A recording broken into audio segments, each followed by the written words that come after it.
O crime do Alvoredo, o casal que fazia linguiça com as suas vítimas.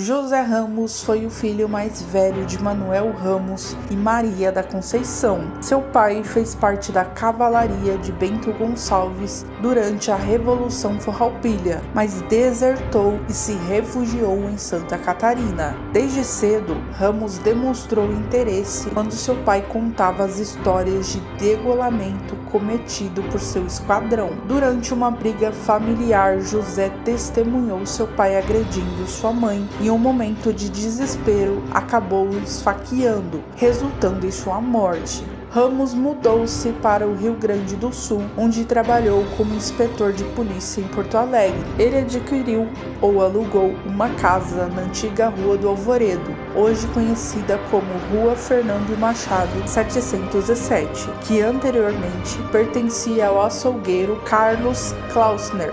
No entanto, Ramos acabou sendo expulso da polícia depois de ser pego tentando degolar o preso Domingos José da Costa, também conhecido como Campara, uma figura semelhante a Robin Hood, por roubar dos ricos para dar aos pobres. Após sua expulsão, Ramos começou a atuar como informante da polícia. Ramos emergiu na alta sociedade de Porto Alegre, frequentando eventos culturais como espetáculos do recém-inaugurado Teatro São Pedro. Foi lá que ele conheceu Catarina Palsi, por quem se apaixonou e com quem começou a viver. Sua paixão pela música lírica e poesia o aproximou ainda mais desse ambiente cultural refinado.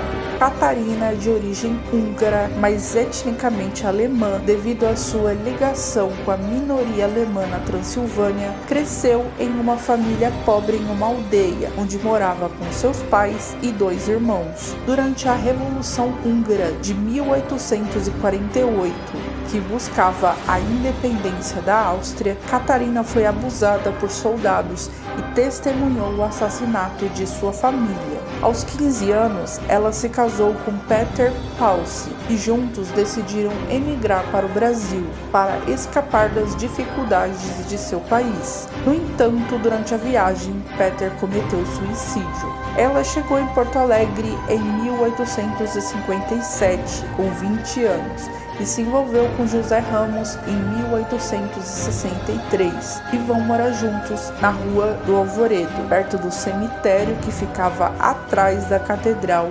Metropolitana de Porto Alegre. Carlos Klausner, um imigrante alemão, tinha um açougue localizado atrás da igreja Nossa Senhora das Dores, na Rua da Ponte, hoje conhecida como Rua Riachuelo, na cidade de Porto Alegre. Chegando no Brasil em 1859, Carlos Klausner logo estabeleceu seu negócio comercial, que devido à sua localização estratégica, atraiu uma clientela fiel, impulsionando seu sucesso financeiro. Sentindo-se solitário, Klausner desenvolveu laços de amizade com José Ramos e o convidou para trabalhar como seu ajudante no açougue. Ao que parece, os crimes começaram por volta de 1863.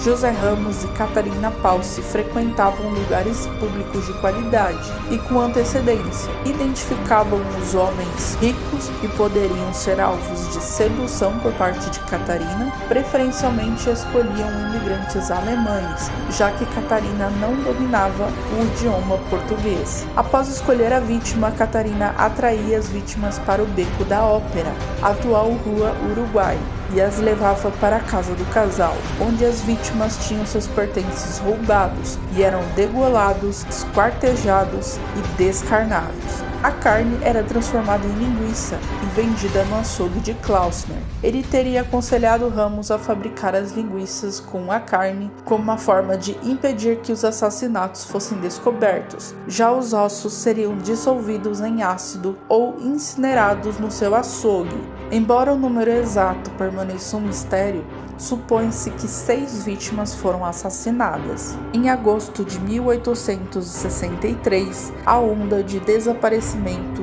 despertou a curiosidade das pessoas, aumentando a pressão nas autoridades. O açougueiro Klausner, atormentado pelo clima sombrio, decidiu fugir para o Uruguai. Temendo perder seu cúmplice nos crimes, Ramos agiu drasticamente, eliminando Carlos e ocultando seu corpo no quintal de sua residência. Assim, o casal assumiu o controle da casa e da loja, mergulhando ainda mais nas sombras dos crimes.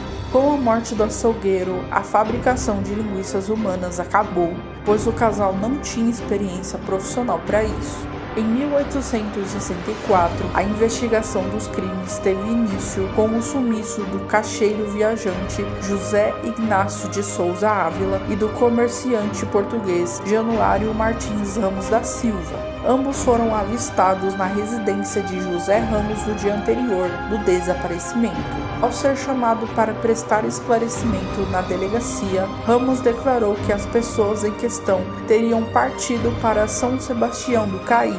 Insatisfeito com as suas explicações, o delegado decidiu revistar a residência no dia seguinte. Durante a busca foram descobertas evidências incriminatórias, incluindo pertences das vítimas mantidos por Ramos como lembranças de seus eventos sinistros. Durante a revista em estado de decomposição, foram descobertos vários pedaços de um corpo humano enterrado no porão da residência, identificado como sendo do alemão Carlos Klausner, dono do açougue.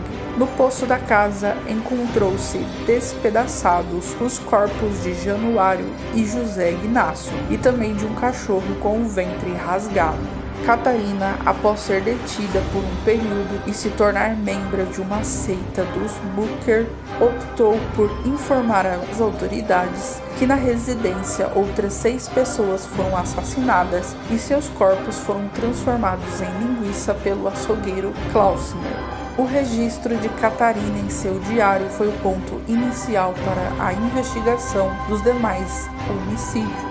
O juiz Dário Calado julgou José Ramos culpado pelo crime de latrocínio e o condenou à pena de morte por enforcamento, posteriormente comutada para prisão perpétua. Ramos negou os crimes até falecer doente, cego e solitário na Santa Casa de Porto Alegre em 1893. Catarina Palce foi detida como cúmplice, recebeu uma sentença de 13 anos na prisão e foi liberada em 1877, mas acabou falecendo em um hospício em 1891. Na Europa, Charles Darwin ficou sabendo do caso na Inglaterra e escreveu em seu caderno de anotações um comentário sobre o canibalismo. Há um chacal adormecido em cada homem. Em 1987, o caso inspirou a publicação do livro Cães da Província, de Luiz Antônio de Assis Brasil. O livro conta a biografia do escritor dramaturgo José Joaquim de Campos Leão, conhecido como Corpo Santo. Junto com essa narrativa, Assis Brasil também incluiu paralelamente em sua história os crimes da Rua do Alvoredo. O livro foi republicado em 2010 pela editora LIPM. Em 1996, o historiador Décio Freitas publicou o livro O Maior Crime da Terra, o Açougue Humano na Rua do Alvoredo, pela editora Sulina, após uma pesquisa aprofundada sobre o assunto. Posteriormente, em 2005, a história dos crimes da Rua do Alvoredo inspiraram também um romance do escritor Davi Coimbra, Canibais, Paixão e Morte na Rua do Alvoredo, publicado pela editora LIPM Editores. No Rio Grande do Sul, a RBS, afiliadas da Rede Globo, na região, produziu um documentário sobre o assunto. Um outro trabalho independente em documentário já tinha sido produzido. Em 28 de abril de 2006, a Rede Globo apresentou um documentário de 40 minutos com dramatização sobre o crime.